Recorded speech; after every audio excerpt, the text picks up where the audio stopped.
चलो, क्वेश्चन है आपके सामने, देख रहे होगे कि क्वेश्चन नंबर 3 का थर्ड क्वेश्चन आपके पास है। तो क्या बोला, tan 20, tan 40, tan 60 या tan 80 है। तो सबसे पहले बार tan 60 का वैल्यू तुम्हें पता होना चाहिए कि √3 होता है, लिख दिया मैंने। और ये सबको लिखना, तो यहाँ पे लिख दोगे तो tan 80 हो जाएगा, और एक लिखना तो tan 20 हो जाएगा, है ना, और एक लिखोगे तो tan 40 हो जाएगा। लिख दिया ना। तो एक काम करना, इसमें ना दो केस जाएगा। पहला केस जाएगा कि साइन में कन्वर्ट कर देना आप, तो √3 तो आप छोड़ देना, तो यहाँ पे लिखोगे साइन 80/cos 80, है ना। फिर इस तरह से साइन में हो जाएगा 20/cos 20, मल्टीप्लाई तो है ही सब में, और यहाँ पे हो जाएगा साइन 40/cos 40। ठीक है, ये सब हो गया। इसको लाना है तुमको जो भी है। तो सबसे पहली बार क्या करना है, केस नंबर फर्स्ट में आना। तो केस नंबर फर्स्ट में तुम्हारे पास जो दिया हुआ था कि साइन 80 है, साइन 20 है, और यहाँ पे साइन 40 लिखा हुआ है। सॉल्व करो बच्चा। तो यहाँ पे 1/2 देना और ये 2 देना। जब 2 दीजिएगा ना तो 1/2 रहने देना, और यहाँ पे तुम्हारा क्या हो जाएगा, 2 साइन ए साइन बी, तो कॉस ए माइनस बी, तो A minus of B, minus of cos A plus B, तो ए प्लस ऑफ बी। ठीक है, हो गया। चलो, इसका तो काम हो गया। 2 साइन ए साइन बी का फार्मूला होता है cos A minus B minus of cos A plus of B, और उसके बाद तुम सॉल्व, यहाँ पे लास्ट में दिया हुआ साइन 40। अब सॉल्व कीजिएगा ना, तो 1/2 रहने देना। फिर यहाँ पे क्या है छोटू, तो यहाँ पे कॉस में आपका हो जाएगा 60, माइनस में हो जाएगा कॉस में हो जाएगा 100, है ना, और ये वाला मल्टीप्लाई कर देना साइन 40। तो 60 का तो वैल्यू तुमको पता होना चाहिए, 1/2 होता है, माइनस का साइन है, कॉस यहाँ पे 100 आपको दिया हुआ है, और यहाँ पे क्या दिया हुआ, साइन 40 दिया हुआ है। तो 1/2 रहने देना। तो फिर यहाँ पे एलसीएम लोगे तो 2, तो 1 माइनस ऑफ 2, कॉस यहाँ पे 100 हो गया, और फिर यहाँ पे हो गया साइन 40।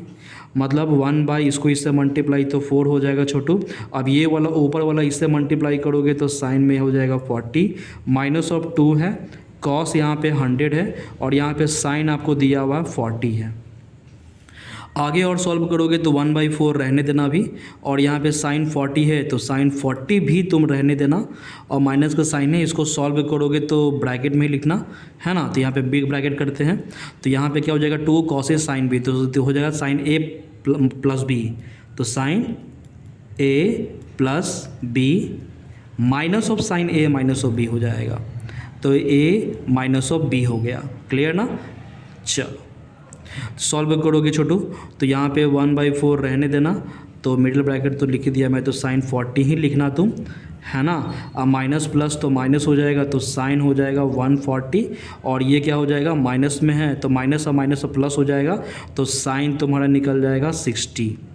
अब सॉल्व करना, तो 1/4 तो है ही आपके पास, तो उसके बाद क्या करना कि ये साइन 40 रहने देना, प्लस के माइनस का साइन है ना, तो यहाँ पे साइन में क्या हो जाएगा, 180 माइनस ऑफ थीटा हो जाएगा, और इसका तो वैल्यू पता है कि √3/2 हो जाएगा।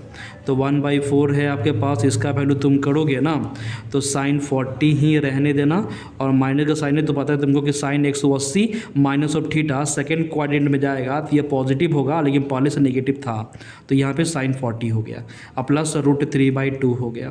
तो ये दोनों कैंसिल हो गया, तो √3/2 आया। तो अब √3/2 को 4 से मल्टीप्लाई कर देना, तो कितना हो जाएगा, तो √3, अब आई हो जाएगा यहाँ पे कितना, 8 हो जाएगा। ये आपका आया। ठीक है, चलो अब आगे सेकेंड वाला केस में आते हैं, 80 20 40, है ना। तो आया था एक और कि कॉस में 80 20 और 40, ये भी आया था ना, तो इसको भी सॉल्व करना, तो 1/2 और यहाँ पे 1/2 लगा लेना। ठीक है, तो यहाँ पे सॉल्व कीजिएगा ना, तो 1/2 रहने देना, और यहाँ पे 2 कॉस ए कॉस बी, है ना, ये दोनों का फार्मूला पे हम ले जाएंगे। तो 2 कॉस ए कॉस बी का फार्मूला हो जाएगा कॉस ए प्लस बी, तो A plus B plus of cos A minus B, तो ए माइनस ऑफ बी हो गया। ठीक है, अब यहाँ पे ब्रैकेट क्लोज कर देना, फिर यहाँ पे लिख देना cos 40 हो गया, तो 1/2 रहने देना, फिर यहाँ पे लिख देना cos में हो जाएगा आपका कितना 100 हो जाएगा, अब प्लस में हो जाएगा cos में 60 हो जाएगा, फिर यहाँ पे क्या लिखा है cos 40 हो गया, ठीक है ना। तो यहाँ पे क्या करोगे कि 1/2 है तो यहाँ पे सॉल्व करेगा तो cos में आपका है 100 है, प्लस में इसका वैल्यू हो जाएगा 1/2 है, और फिर यहाँ पर हो जाएगा cos 40 हो जाएगा।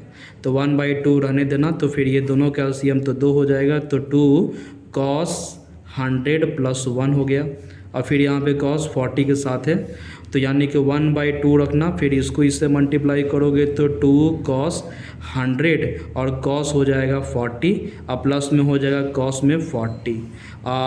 ये 2 को उठाकर पटक देना यहाँ पे, ठीक है।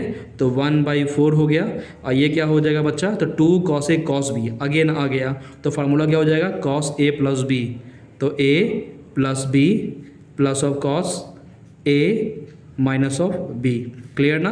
अब प्लस में आपके पास cos 40 था, लिख दिया मैंने, ठीक है।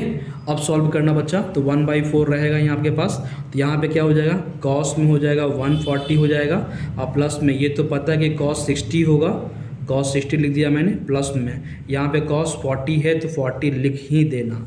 इसको सॉल्व करोगे तो 1/4 है, इसका वैल्यू हो जाएगा cos में 180 माइनस ऑफ थीटा, मतलब 180 में से 40 घटाएंगे तो 140 आएगा ना, और इसका तो cos 60 का वैल्यू 1/2 होता है, और cos 40 में हम कुछ नहीं करेंगे, जैसे था वैसे छोड़ दिया, ठीक है। उसके बाद 1/4 लिखा मैंने, इसको सॉल्व करोगे ना छोटू तो cos में हो जाएगा, तो cos में हो जाएगा 40 होगा लेकिन माइनस में, because it is not exist in the second quadrant, है ना, सो इट इज़ माइनस। तो प्लस में हो जाएगा 1/2 और ये हो जाएगा cos में 40, तो ये 40 cos 40 कैंसिल हो जाएगा ना बाबा, तो यहाँ पे 1/4 हो गया, फिर 1/2 हो गया, तो आ गया 1/8, ये आया आपके पास, है ना। तो अब उसके बाद सॉल्व करते, तो अकॉर्डिंग टू क्वेश्चन, तो ये तुम्हारा सेकेंड पार्ट था, है ना, सेकेंड पार्ट, और साइन बाई कॉस मैंने किया था, तो साइन बाई कॉस में जो तुम्हारा वैल्यू था वो √3/2 था, यानी कि √3/8 हो गया, और पहले से मतलब कॉमन निकाले थे ना हम लोग, यहाँ पे कॉमन निकाले थे √3 आया था, तो ये √3 हमने मल्टीप्लाई कर दिया, ठीक है, और होल डिवाइडेड बाय नीचे में जो आया था कॉस के टर्म पे आया था 1/8 आया था, 8 और ये 8 कैंसिल हो गया, तो √3 तो 3 हो गया, और यही आपको साबित करना था, किसके केस में, tan के केस में जो था, ठीक है। तो मेरे ख्याल से आप लोग को समझ में आया होगा। तो ये हो गया आपका सेकेंड पेज वाला है, और इसमें आपका फर्स्ट पेज था, ठीक है।